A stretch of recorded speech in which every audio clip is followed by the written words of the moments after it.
Hey everyone, I wanted to give you an overview of the Section 25E submissions. That's starting now.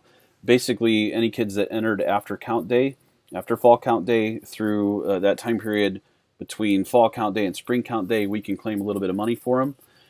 So I'm going to quickly overview this process and I'm going to go fast, but you have all of this available for you on this website that I'm going to show you in just a second.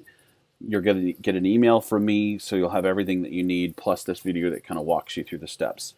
All right, so if you haven't been to the PPS Skyward training site, there is one. Imagine that, and this is a reminder for some of you. You can always get to this at any time from any email that you get from me right down in the signature line, and I'll provide the link again. The Section 25 stuff is tucked up underneath pupil accounting. Section 25 has its own website for a reason. There's a lot to it. So here's the long and short of it.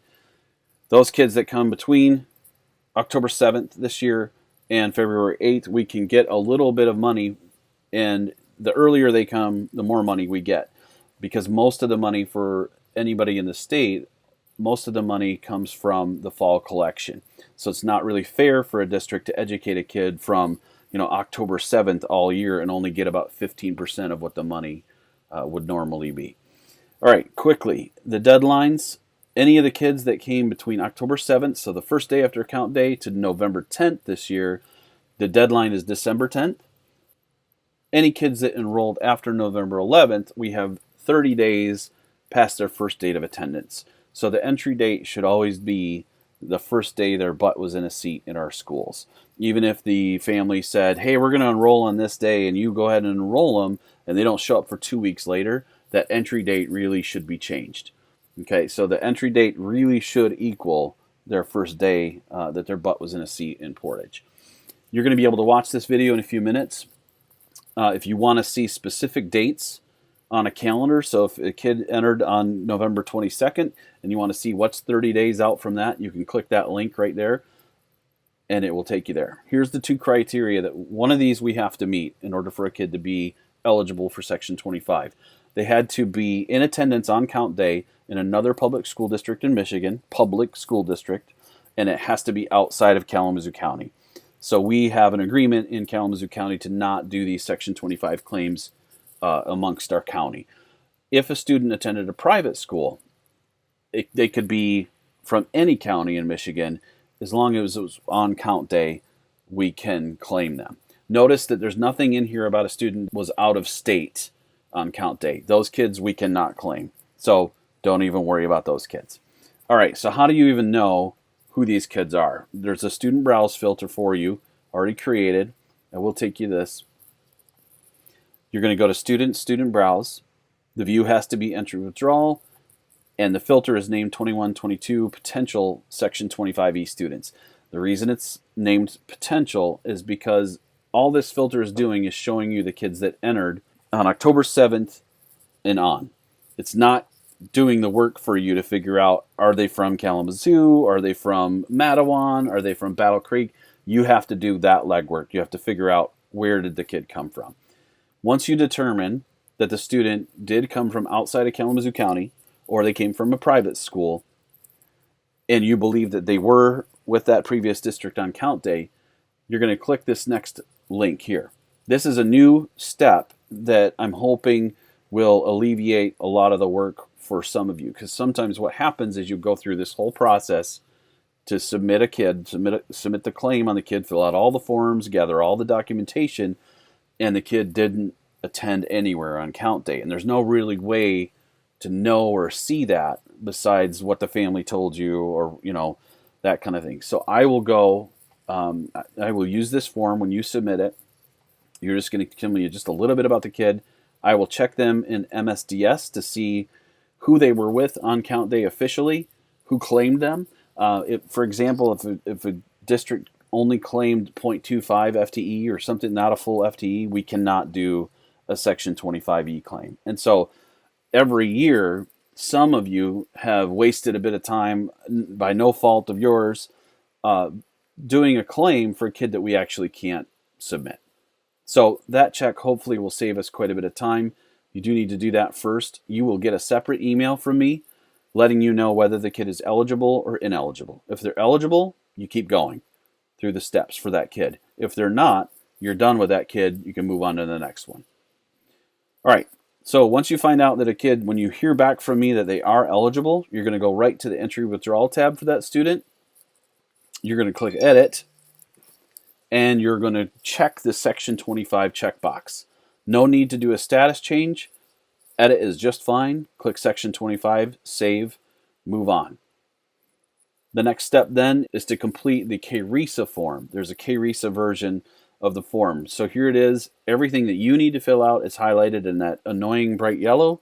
You just simply click use template, and it's your own version or your own instance for that student. Please notice that the UIC is the ID number that I need, not the other ID. So you're going to have to look that up on the MINCLB tab in student profile. So if you give me the other ID, I will have to send this back to you to fix.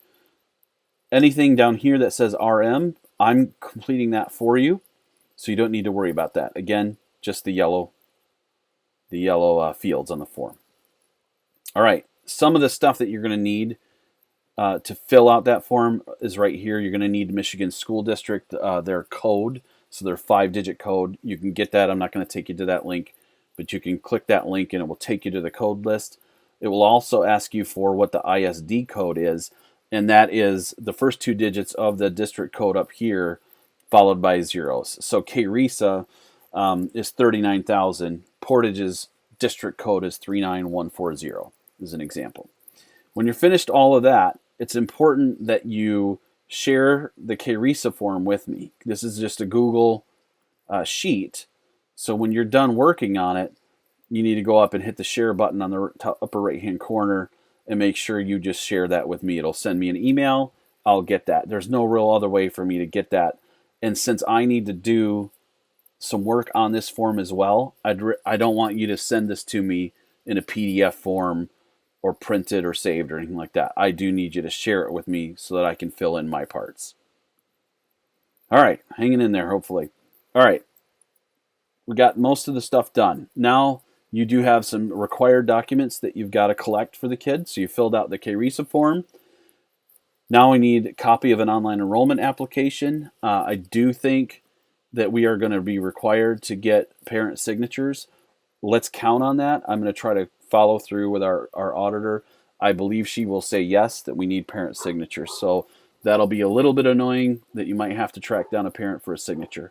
I need a copy of the proof of residency. I need a student schedule or a class roster, depending on if you're secondary or elementary. And then the last part is I need a copy of the teacher-signed attendance report. So these 2 reports are the best ones to run. Each of these links shows you a little tutorial on how to set up that report in there. And the key is that the teacher does need to sign that report.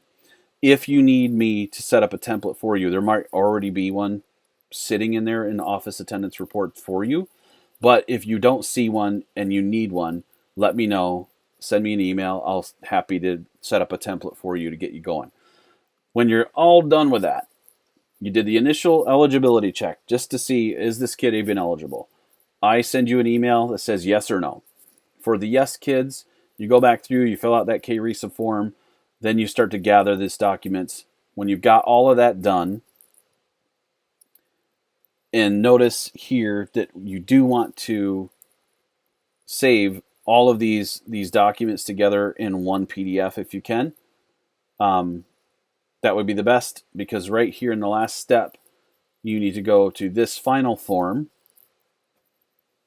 And this is where you give me the kid's name again, but then down here at the bottom, it allows you to add the files. So add the required documents.